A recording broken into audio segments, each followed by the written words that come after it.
Cut and paste is a live digital design battle, and we do these in series of tournaments in cities all over the world: North America, Europe, Asia, and Australia.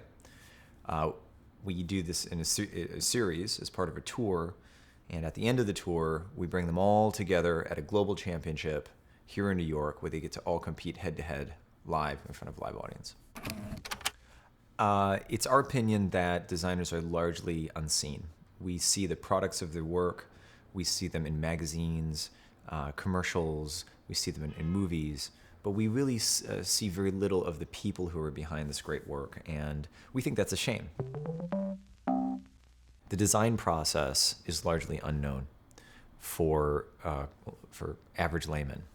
They don't really know what goes into the process of thinking of the design, the research that goes into it, the sketching and the iterations of design.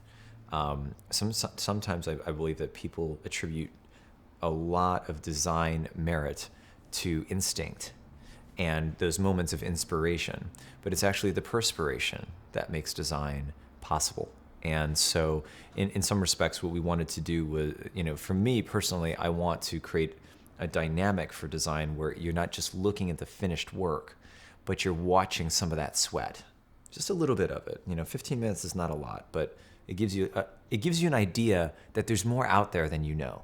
It really didn't start off as being some big tour. It was really just an idea to be kind of like a party, or it was really just intended to be a celebration. And when we started this back in 2005, the idea was, let's throw a great event on a Saturday. Let's see what happens if you put designers on stage. Let's see how they react to receiving a theme and having to almost perform as much as design. And so, sometimes our tournament, and sometimes we describe it as spectator sport, but really to me, it's a showcase.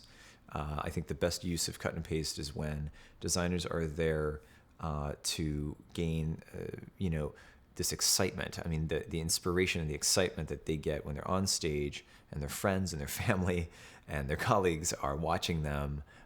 Their eyes pop out of their heads. The excitement and the nervousness that they have when they're about to perform, and then when they come off stage is dramatic, and it's that's probably my favorite part of doing cut and paste, is just watching the fun and the joy that our designers have while they're competing, and really when they're performing for their audience.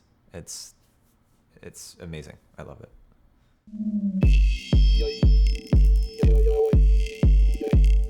I personally believe that there are a lot of what I would call closeted designers who gave up drawing when they were 18 years old because mom and dad said that they had to go make a living. And at that time, perhaps art and design were not considered high-paying careers. Things have changed. And I think given the recent recession and a lot of people losing their jobs in finance, I happen to know quite a few finance folks who are pursuing things like acting. Some of them are writing their first novels that they always wanted to do, and some are actually pursuing art and design. And that makes me very happy. So when I think about that, I think that cut and paste could be a catalyst for a positive change. And that's what motivates me more than anything. I love to throw a party, but it doesn't mean as much if we don't have some kind of positive impact.